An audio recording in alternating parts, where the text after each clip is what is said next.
అధ్యక్ష ఆయన ఆయన మాటలు పేగులు మెడలేసుకుంటా కనుగుడ్లతో గోటీలాడతా లాగుల తొండలు జొర్రగొడతా పండబెట్టి తొక్కుతా గోసి ఊడగొడతా లాగులు ఊడగొడతా అంటూ రాక్షస భాషలో చెలరేగిపోతుంటే పాపం సామాన్య ప్రజలు ఈ ముఖ్యమంత్రి గారిని చట్టబద్ధత ఏమైంది 6 గ్యారెంటీలు ఏమైందని అడిగే ధైర్యం ఉంటుందా అధ్యక్ష? అధ్యక్ష హరీశ్రావు గారు బడ్జెట్ పైన మాట్లాడండి. ఇది నేను మాట్లాడలేను, గౌరవ సభానాయకుడు అన్న మాటలే యాద్ చేసిన. బడ్జెట్ ఉన్నది అది అయితే అధ్యక్ష ఓకే అధ్యక్ష ప్లీజ్ అధ్యక్ష అయితే అధ్యక్ష ఒకరోజు గౌరవ ముఖ్యమంత్రి గారు అల్లూరి సీతారామరాజు గారి కార్యక్రమానికి వెళ్ళారు హైదరాబాద్లో. నేను అనుకోకుండా టీవీ చూస్తున్నాను. అల్లూరి సీతారామరాజు గారి జన్మదిన కార్యక్రమం అనుకుంటా వెంకయ్య నాయుడు గారు వేదిక మీద ఉన్నారు. ఆ వేదికలో మాట్లాడుతూ వెంకయ్య నాయుడు గారు కొంతమంది ప్రముఖులు రాజకీయాల్లో భాష బాగలేదు, రోజు రోజుకు దిగజారిపోతుంది, బడ్జెటే దిగజారిపోతుంది అంటే ముఖ్యమంత్రి గారు ప్రామిస్ చేసిండు ఆ రోజు, ఇక ఈ ఆలటి నుంచి నేను భాష మార్చుకుంటా మంచిగా మాట్లాడతా అన్నాడు. కానీ మార్చుకోలేదు. సరే అధ్యక్ష ఓకే అధ్యక్ష ఐ రెస్పెక్ట్ యూ అధ్యక్ష. అధ్యక్ష నేను అధ్యక్ష వారట్లా మాట్లాడినా మాకు అభ్యంతరం లేదు అధ్యక్ష. మా బాధల్లా ఆ ముఖ్యమంత్రి కుర్చీకుండే గౌరవం పెరగాలి, ఈ రాష్ట్రం యొక్క ప్రతిష్ట మసకబారద్దనేదే మా తాపత్రయం తప్ప వేరే లేదు. ఒక చిన్న ఎగ్జాంపుల్ చెప్తా అధ్యక్ష. గ్రూప్ 2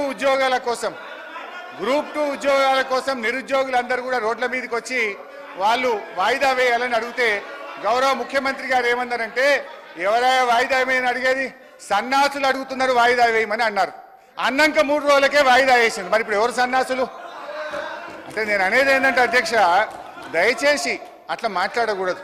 అదేవిధంగా మోతీలాల్ అనే ఒక నిరుద్యోగి నిరాహార దీక్ష చేస్తే ముఖ్యమంత్రి గారు ఏమన్నారంటే, ఆయన అప్లికేషనే పెట్టలేదు, ఆయనకు అసలు హాల్ టికెటే లేదు అన్నాడు. తెల్లారైన 3 హాల్ టికెట్లు బయట పెట్టిండు. ఎవరి గౌరవం దెబ్బతిన్నది? మేమనేది ఒక ముఖ్యమంత్రి స్థాయిలో ఉన్నప్పుడు బాధ్యతాయుతంగా మాట్లాడితే రాష్ట్ర గౌరవం బాగుంటుంది, వారికి కూడా మంచిగా ఉంటుంది. ముఖ్యమంత్రి గారి రాజకీయ రొదలో తిట్ల దాడిలో 6 గ్యారెంటీల చట్టబద్ధత ఏమైంది మహాప్రభు అనే 1 minute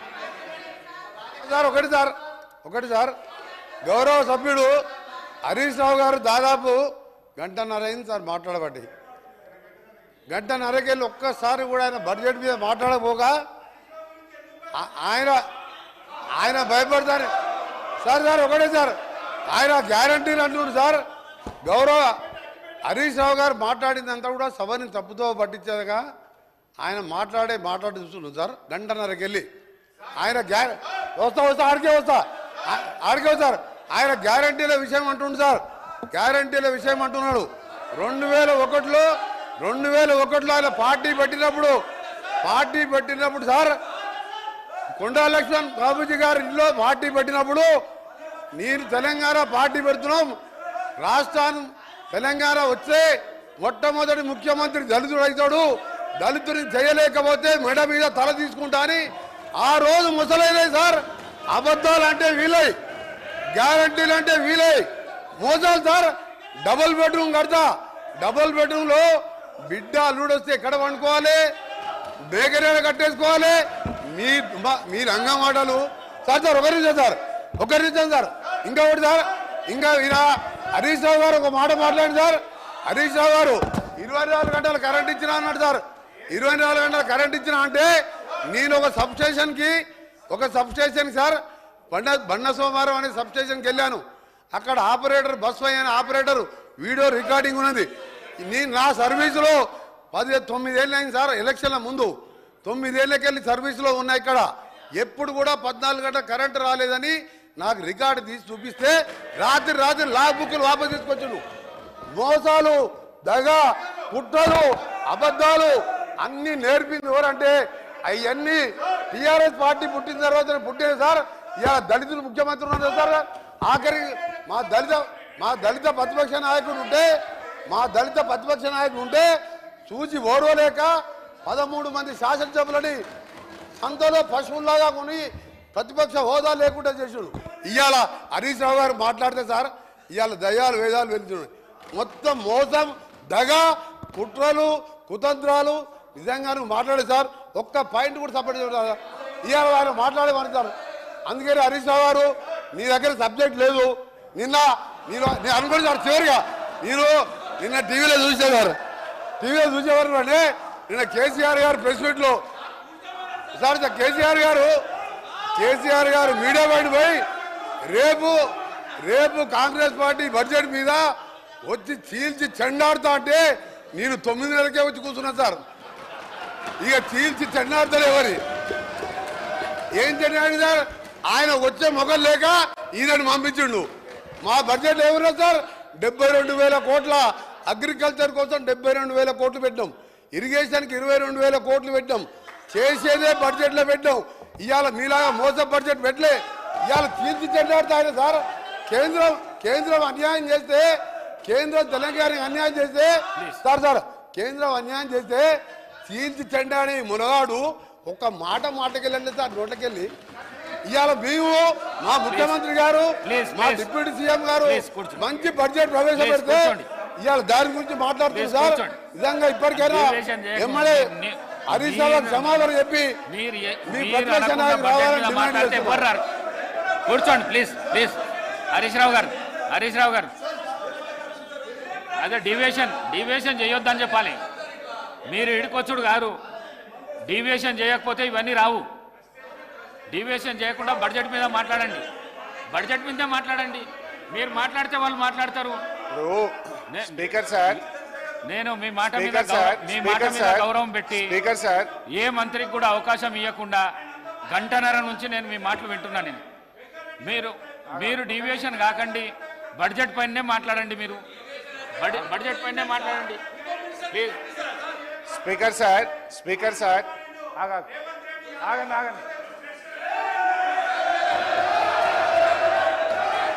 స్పీకర్ సార్ ఇప్పుడు గంటన్నర అంటున్నారు. గంటన్నరలో ముఖ్యమంత్రి గారు, ఉప ముఖ్యమంత్రి గారు, శ్రీధర్ బాబు గారు, జూపల్లి గారు, కోమటిరెడ్డి గారు 5 మంత్రులు మనిషికి 3 సార్లు లేస్తే ఇక నేను గంటన్నరలో నేను ఏం మాట్లాడినట్టు? ఈజ్ ఇట్ నాట్ డిస్టర్బెన్స్ అధ్యక్ష? ఒకటి. రెండవది అధ్యక్ష, ఇప్పుడు నేను కోమటిరెడ్డి గారికి ఘాటుగా సమాధానం చెప్పగలుగుతా, కానీ నా బాధ ఏంటంటే ఇట్ విల్ డీవియేట్. ఆయనకేమో హాఫ్ నాలెడ్జ్. ఇప్పుడు ఆయన ఏం మాట్లాడిండు? Yes you are a half knowledge fellow. అధ్యక్ష హరీష్ రావు గారు ఐ విల్ టెల్ ఆ మాటను విరమించుకోండి. ఓకే, మీకు ఇబ్బంది ఉంటే తొలగించండి, నాకు అభ్యంతరం లేదు. రైట్ అధ్యక్ష, ఆ పదాన్ని తొలగించండి సార్. ఆయనకు వారికి హాఫ్ నాలెడ్జ్ కాదు సార్, ఆకారం పెరిగింది తప్పి అసలు నాలెడ్జ్ లేదని. ఆకారం పెరిగింది, ఆయన నాలెడ్జ్ ఎక్కడ సార్? ఆయన ఒక డమ్మీ మినిస్టర్, ఆయన డమ్మీ అల్లుడు. ఆయనకు హాఫ్ నాలెడ్జ్ కాదు, ఆకారం పెరగానే సరిపోదు, బుద్ధి ఉండాలి. దళితులు ముఖ్యమంత్రి అన్నాడా లేడా? మీ మామ అన్నాడా లేడా? చెప్పు మీ మామ అన్నాడా లేడా?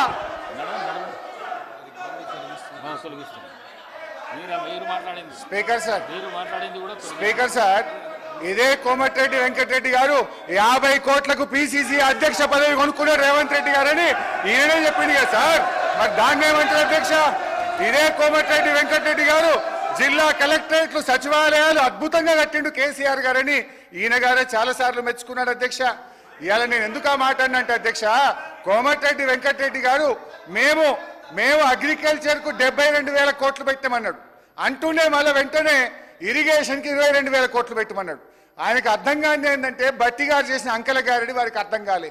వారు పెట్టిన అగ్రికల్చర్ 72,000 కోట్లలో అన్ననే ఇరిగేషన్ ఉన్నది, అన్ననే కరెంట్ ఉన్నది, అన్ని కలిపి మాయ చేసి అగ్రికల్చర్కి ఏదో ఎక్కువ పెట్టినా అని బట్టి గారు చేసిన మాయను ఆయన అర్థం చేసుకోక అగ్రికల్చర్ 72 వేరే చెప్పిండు, ఇరిగేషన్ 22 వేరేగా చెప్పిండు. అందువల్ల నేను ఆ మాట అన్న తప్ప వేరే అనలే. ఆయనకి ఇబ్బంది అయితే నాకు అభ్యంతరం లేదు అధ్యక్ష. ఇక పోతే అధ్యక్ష, నేను ఒకటే విషయం గౌరవనీయులు బట్టి గారిని కోరుతా ఉన్నా అధ్యక్ష. ఐ డిమాండ్, మీకు ప్రజల పట్ల ఏమాత్రం ప్రేమ అభిమానాలున్నా, భయభక్తులున్నా, మీరిచ్చిన హామీల మీద ఏమాత్రం గౌరవం ఉన్నా ఒప్పుకోండి. మీకు నీతి నిజాయితీ ఉంటే ఈ బడ్జెట్ ప్రసంగంలో మొదటి వ్యాఖ్యలోనే తెలంగాణ ప్రజలారా మమ్మల్ని క్షమించండి, మేము మాట తప్పినాం, 100 రోజుల్లో 6 గ్యారెంటీలు అమలు చేయలేకపోయినాము అని కన్ఫెషన్ నోట్తో ఉండాల్సి ఉండే అధ్యక్ష. నేను డిమాండ్ చేస్తా ఉన్నా, ఇప్పటికైనా తెలంగాణ ప్రజలకు క్షమాపణ చెప్పండి అని చెప్పి నేను డిమాండ్ చేస్తా ఉన్నా. బీఆర్ఎస్ పార్టీని లక్ష్యంగా చేసుకొని కాదు, ప్రజల్ని లక్ష్యంగా చేసుకొని మీరు మాట్లాడాల్సింది. ప్రజల్ని లక్ష్యంగా చేసుకుంటే ప్రజలు ఇష్టపడతారు, ప్రజలు గమనిస్తున్నారు. ప్రజల పట్ల జవాబుదారీతనంతో వ్యవహరించండి. అభయహస్తం మేనిఫెస్టోలో 6 గ్యారెంటీల్లో 13 హామీలు ఉన్నాయి. వాటి అమలు మాట అటుంచి 13 హామీల ప్రస్తావన కూడా భట్టి గారి బడ్జెట్ ప్రసంగంలో లేకపోవడం నిజంగా దురదృష్టకరం. ఓటాన్ అకౌంట్లో 6 గ్యారెంటీల అమలు కోసం 53,000 కోట్లు పెడితే పూర్తి బడ్జెట్లో అది 47,000కు తగ్గిపోయింది అధ్యక్ష. పెరుగుతుందని ఆశించాం. ఓటాన్ అకౌంట్లో 53,000 కోట్లు పెట్టి పూర్తి స్థాయి బడ్జెట్లో 6 గ్యారెంటీల అమలుకు కోత పెట్టి 47,000 కోట్లకు తగ్గించారు అధ్యక్ష. ఇవాళ మీరు ఇచ్చిన హామీలు ఒకసారి గమనిస్తే ఎన్ని డోకాలు చేసింది అధ్యక్ష. డోకా లేకుండా తెలంగాణ ప్రజలకు ఒక్కటన్ను అమలు చేసింది అధ్యక్ష. మీరు 6 గ్యారెంటీలో చెప్పారు, ప్రతి మహిళకు నెలకు 2,500 ఢోకా, అవ్వ తాతలకు 4,000 పింఛన్ ఢోకా, దివ్యాంగులకు 6,000 పెన్షన్ ఢోకా, అన్ని పంటలకు మద్దతు ధరకు 500 బోనస్, కళ్యాణ లక్ష్మి వెంట తులం బంగారం, ప్రతిరోజు సీఎం ప్రజా దర్బార్, ప్రభుత్వంలో ఆర్టీసీ విలీనం, నిరుద్యోగ భృతి 4,000, ఉద్యోగ ఉపాధ్యాయులకు 4 డిఏలు పిఆర్సి, మొదటి ఏడాది 2 లక్షల ఉద్యోగాలు, 25,000 పోస్టులతో మెగా డిఎస్సి, విద్యార్థులకు 5 లక్షల విద్యా భరోసా కార్డు, డిసెంబర్ 9 రైతులందరికీ 2 లక్షల రుణమాఫీ, రైతు భరోసా రైతన్నలకు, కౌలు రైతులకు 15,000 డోకా, ఆటో డ్రైవర్లకు 12,000 ఆర్థిక సహాయం. డోకా డోకా డోకా కాంగ్రెస్ పార్టీయే ఒక పెద్ద డోకాగా మారింది అధ్యక్ష. మహాలక్ష్మి కాంగ్రెస్ మేనిఫెస్టోలో మొట్టమొదటి హామీ మహాలక్ష్మి పథకం. దాంట్లో మహిళలందరినీ ఆకర్షించి ప్రధానమైన అంశం, ఆ మహిళలకు నెలకు 2,500 చెల్లిస్తామని ఆ రోజు చెప్పారు అధ్యక్ష. కానీ అధికారంలో వచ్చి 8 నెలలు గడిచిపోయింది. మీరు ఇప్పటికే అమలు చేసి ఉంటే ప్రతి మహిళ అకౌంట్లో 20,000 రూపాయలు పడి ఉండేవి. ఇవాళ బడ్జెట్లో అయినా మహాలక్ష్మి కోసం ఏమైనా లక్ష్మిని కేటాయించారంటే లేదు అధ్యక్ష. మహాలక్ష్మి పథకం కోసం గత ఓటాన్ అకౌంట్లో 4,500 కోట్లు ప్రతిపాదించారు. కానీ పూర్తి స్థాయి బడ్జెట్ వచ్చేసరికి మహాలక్ష్మి మాయమైంది అధ్యక్ష. పార్లమెంట్ ఎన్నికల ముందు ఓట్ల కోసం పెట్టారు, ఇప్పుడు అమలు విషయంలో మొండి చేయి చూపారు అధ్యక్ష. ఇందిరమ్మ రాజ్యంలో మహిళలకు జరుగుతున్న న్యాయం ఇది అధ్యక్ష. నేను వారిని కోరేది ఒకటే, మహాలక్ష్మి పథకాన్ని మీరు సత్వరమే అమలు చేయండి, బడ్జెట్లో నిధులు కేటాయించండి. లేదంటే తెలంగాణ మహాలక్ష్ములు మీ పాలిట మహాకాలులవుతారు, జాగ్రత్త అని చెప్పి హెచ్చరిస్తా ఉన్నాను. అదేవిధంగా గ్యాస్ సిలిండర్ అధ్యక్ష, ఎన్నికల ముందు 500కే గ్యాస్ సిలిండర్ అందరికీ అన్నారు అధ్యక్ష. కానీ ఇవాళ షరతులు పెట్టారు. హరీష్ రావు గారు కన్క్లూడ్ చేయండి. Subject please. సాధారణంగా వ్యాపార ప్రకటనలో ఈ రకమైన వైఖరి ఉంటుంది. పెద్ద అక్షరాలతో ఆకర్షణీయమైన ఆఫర్ పెట్టి కిందెక్కడో చిన్న షరతులు వర్తిస్తాయని కనిపించకుండా పెట్టారు. ప్రభుత్వ వైఖరి కూడా వ్యాపార వ్యవహారాల వలె ఉండడం శోచనీయం అధ్యక్ష. మేం కోరేది ఒక్కటే, తెల్ల రేషన్ కార్డులు ఉన్న వారందరికీ ఈ ఉచిత గ్యాస్ సిలిండర్ సబ్సిడీ పథకాన్ని వర్తింపజేయాలని కోరుతా ఉన్నాం అధ్యక్ష. మహిళలకు ఉచిత బస్సు ప్రయాణం పెట్టారు, మంచిదే, మేము వెల్కమ్ చేస్తున్నాం. మంచి చెప్తున్నా, కూసో అన్న, మిమ్మల్ని మెచ్చుకుంటున్నా. కానీ బస్సులు సరిపోక ప్రజలు నానా యాతనలు పెడుతున్నారు. బస్సులో స్థలం సరిపోక గొడవలు పడుతున్నారు, కొట్టుకుంటున్నారు. విద్యార్థులు ప్రమాదకరంగా ఫుట్బోర్డ్ ప్రయాణాలు చేస్తున్నారు. అందువల్ల దయచేసి కొత్త బస్సులు కొనండి, బస్సుల సంఖ్య పెంచండి. ఎక్కడైతే 1,500 గ్రామాలకు బస్సులు లేవో వాటికి బస్సులు వేయాలని చెప్పి మీ ద్వారా ప్రభుత్వానికి విజ్ఞప్తి చేస్తున్నాను అధ్యక్ష. రైతు భరోసా, దయచేసి రైతు భరోసాను వానకాలం పంట కాలానికంటే ముందు ఇవ్వాలి, ఆలస్యమైతుంది. తొందరగా రైతు భరోసాను అందించాలని కోరుతున్నాను. వ్యవసాయ కూలీలకు 12,000 ఇస్తామని బడ్జెట్లో చెప్పారు. ఈ రాష్ట్రంలో 52 లక్షల మంది ఎన్ఆర్ఈజీఎస్లో నమోదు చేసుకున్నటువంటి కూలీలు ఉన్నారు. మొత్తం 52 లక్షల మందికి నెలకు 12,000 చొప్పున, సంవత్సరానికి 12,000 చొప్పున వారందరికీ ఇవ్వాలి. కోతలు షరతులు పెట్టొద్దని మీ ద్వారా ప్రభుత్వాన్ని కోరుతా ఉన్నాం.